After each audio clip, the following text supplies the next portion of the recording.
Hi there, sorry about that.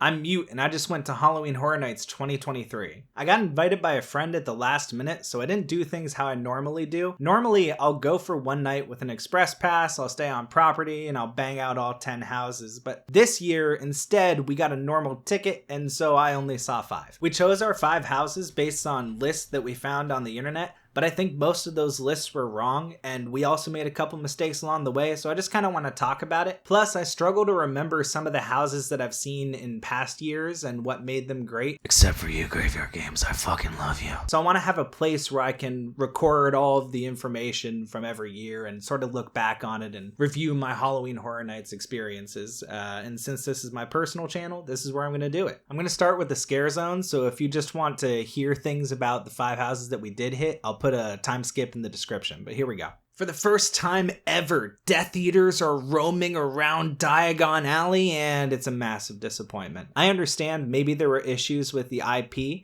There might have been things that they were and weren't allowed to do with Harry Potter and with the Death Eaters, but it all amounted to a simple performance on the stage that you're familiar with in Diagon Alley, and then they walk off the stage and roam around the crowd. The performance wasn't really great, and the roaming around the crowd wasn't really scary. I understand they're trying to do something pretty cool and involve Diagon Alley in the horror aspect of Horror Nights, but this year they failed. But I'm looking forward to what they might be able to do in the future, because there's a lot of cool stuff they could do with the villains in Harry Potter. It just didn't work out the first year. As far as the scare zones go, with Dr. Oddfellow and his little shop of horrors or whatever the shit, there is a performance that takes place at the very front of the park, just to the right when you go past the entrance. If you look away from the houses and look towards basically nothing.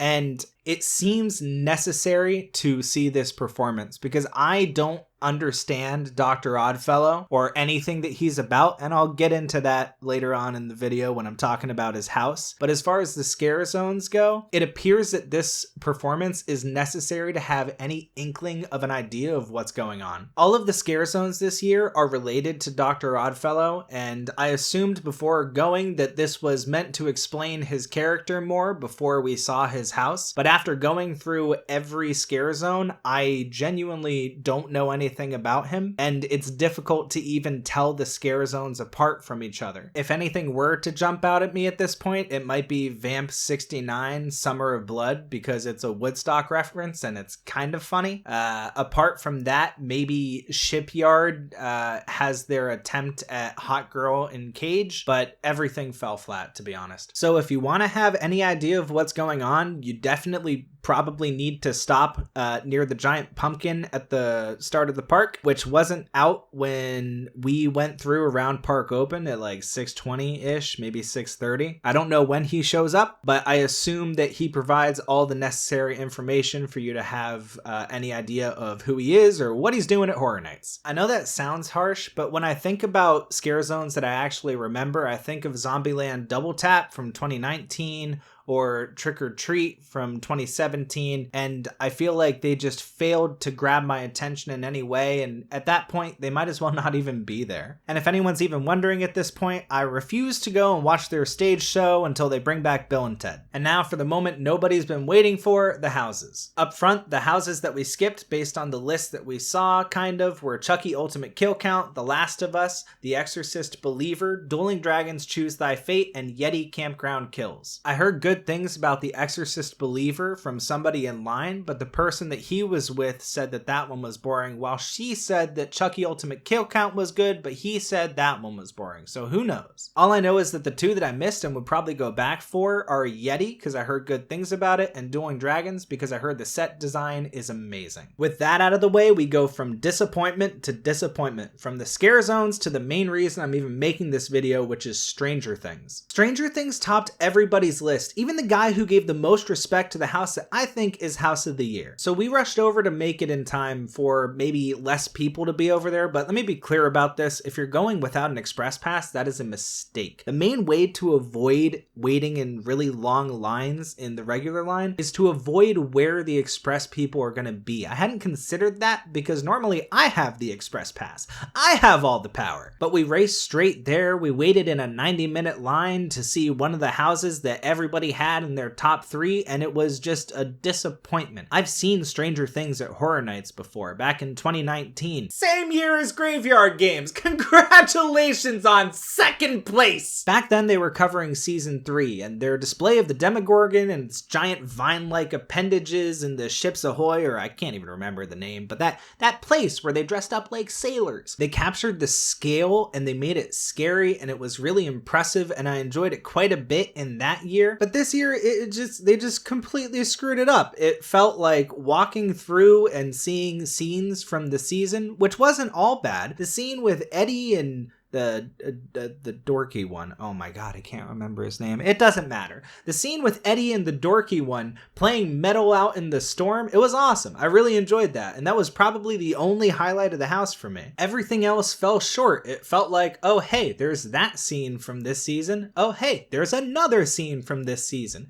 And even when you go on the upside down, I can tell they tried to capture a certain sense of scale, and they just didn't manage it. It felt like, oh, why is there a staircase covered in demon vines in the middle of this empty and just roofless room that I'm walking through and don't really understand why? There weren't even that many demon vines on the staircase. Where are the demon vines? The person who I went with actually watched this season and was a big fan of it, and by the end of the night he agreed that it was probably the worst, if not the second worst house, and to be honest, my 4 and 5 are kind of interchangeable. But they clearly failed in the sense of making a haunted house. They did a good job showing you all the stuff that happened this season. They just didn't do a good job in the direction, in my opinion. Now that being said, I'd still call this house like maybe a 5. If you've seen this season, you might enjoy seeing all of the scenes that played out this season in haunted house form. That might be fun for you. And the characters,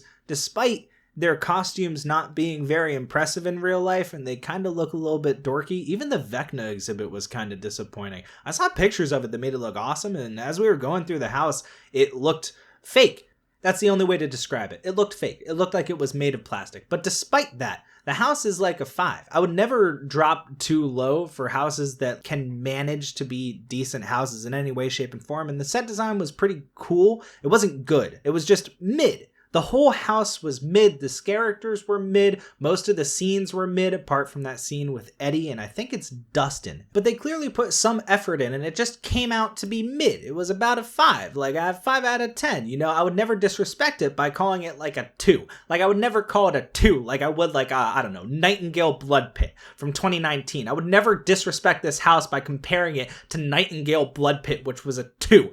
It was the worst house that I've ever seen in Horror Nights. It was a mistake to even think about creating. If I see the name Nightingale at a future Horror Nights, I probably won't go because Nightingale Blood Pit was a 2. It was a piece of garbage. It occupied the 10th place on the list of houses that year, and that makes sense because it was a 2 and nobody should have seen it. Now, the house that could trade places with Stranger Things at around a 5, around a mid-level, was Dr. Oddfellow's Twisted Origins. I hate to do this to him when he's just showing up to the event and they clearly want to make an icon out of him with all of the scare zones dedicated to him, but I still don't know anything about him. This goes back to what I was saying about the scare zones, which taught me absolutely nothing about Dr. Oddfellow. I don't know who he is. I don't know what he's doing. He seems like he's into the voodoo, but I don't understand him at all. And so I can't rank this house any higher than it is, despite the fact that there are some things about this house that stood out to me and that I like, which is why I personally put it above Stranger Things,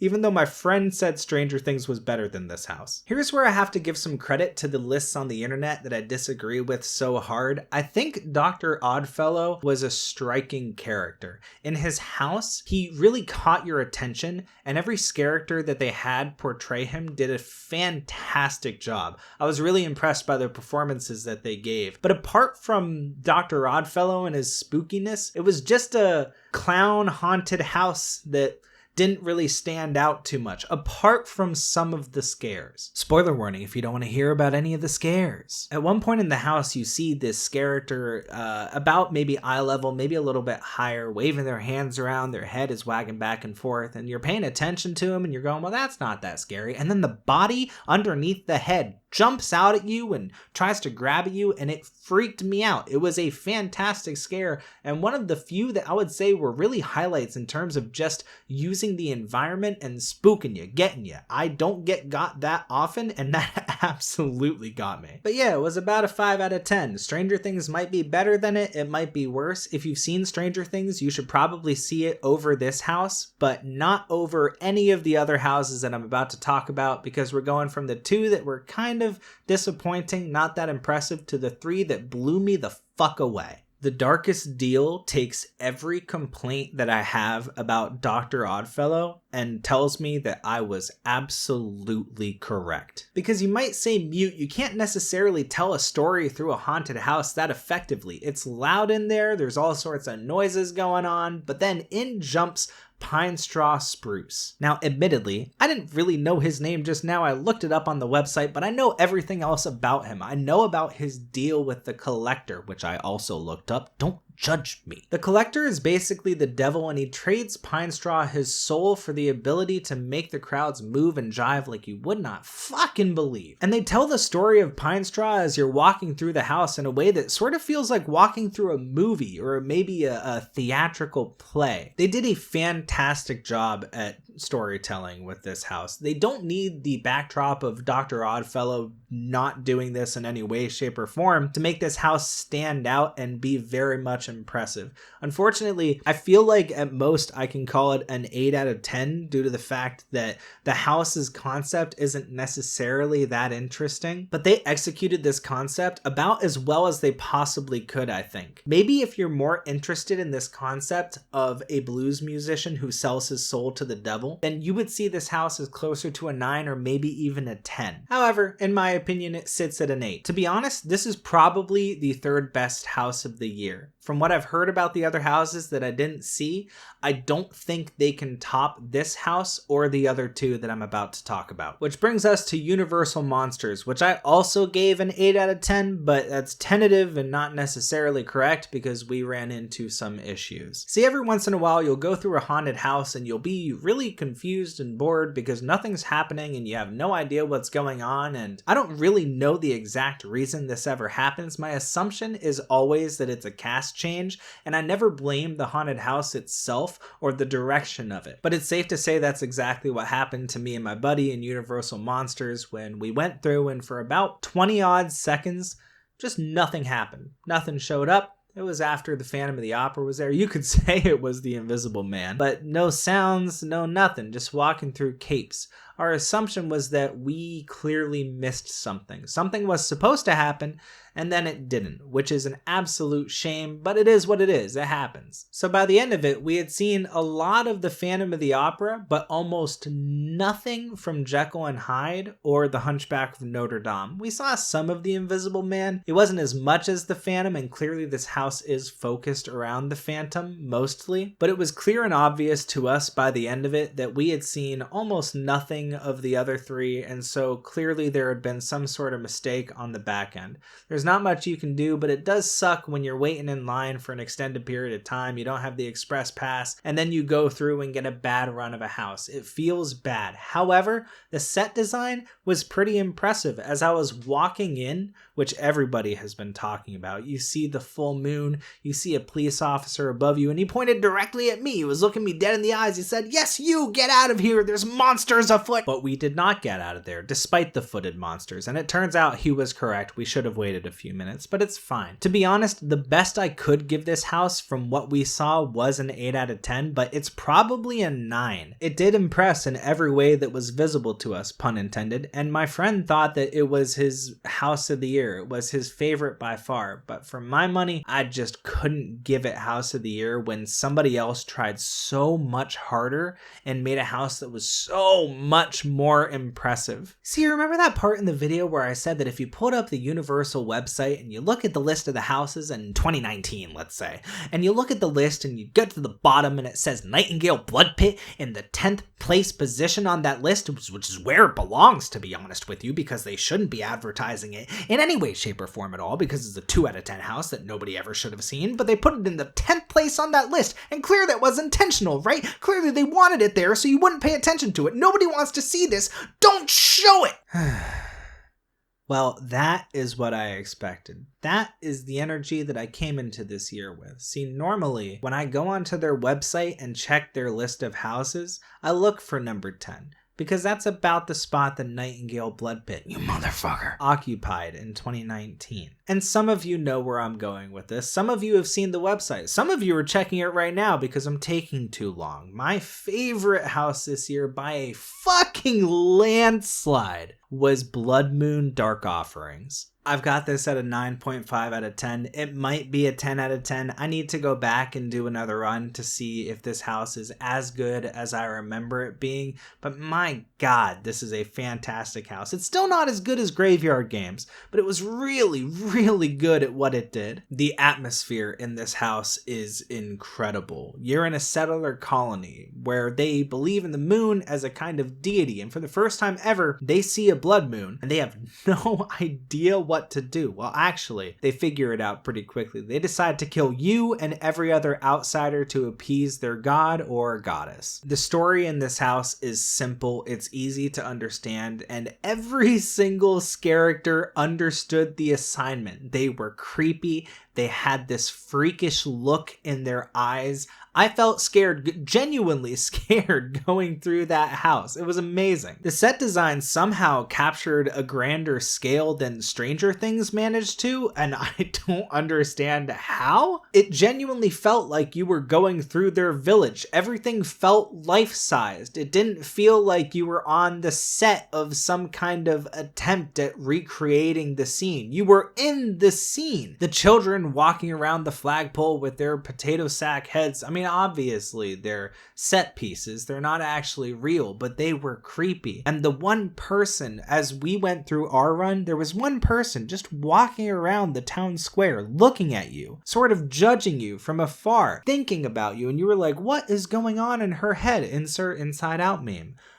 That's not a direction to editor me. That's just a bit. The watchguard in the tower watching over you and everybody else walking through the house. It was genuinely very freakish. Everybody was well placed. This whole house, I have to meet the person who designed it because from top to bottom, they knew what they were doing. They knew every section they were going for, every scare they wanted to include, every feeling of psychological torture for the people walking through this house. They nailed it from start to finish. They did everything perfectly. In my opinion, whoever designed this house is easily the most talented person working with Universal right now. So yeah, I'd say the set design was a 10 out of 10. The characters were a 10 out of 10. The experience walking through the house was a 10 out of 10.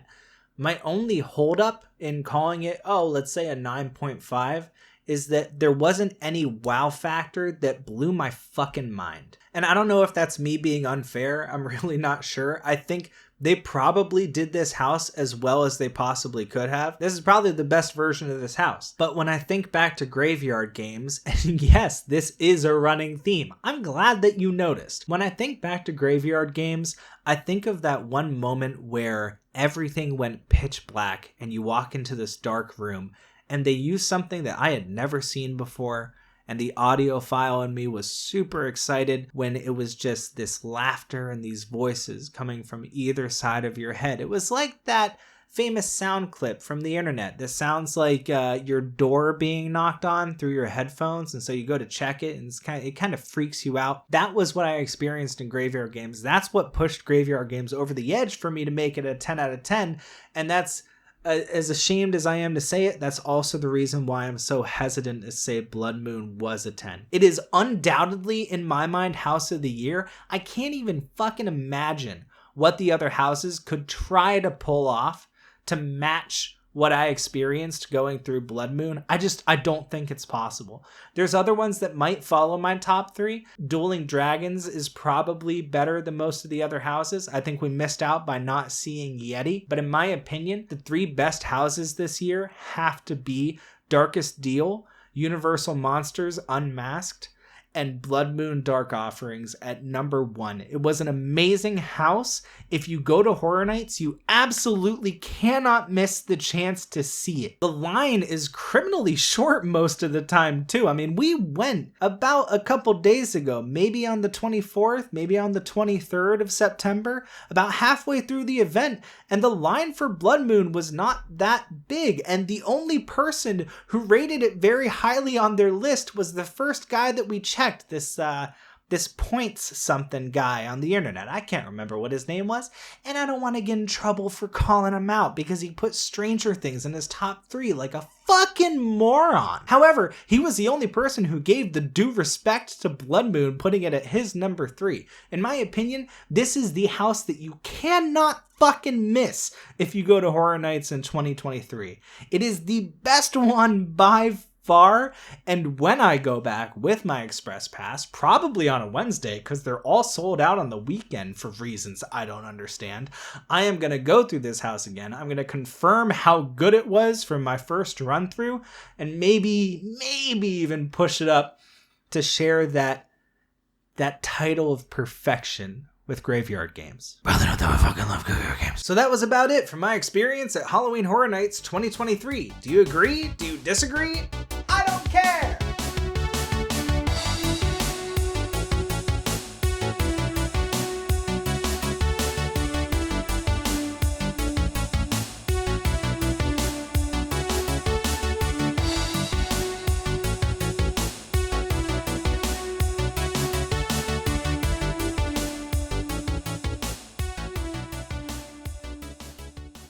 There weren't even that many demon vines on this staircase. I need to go back and see another run to figure out if I am actually way too... Oh, God.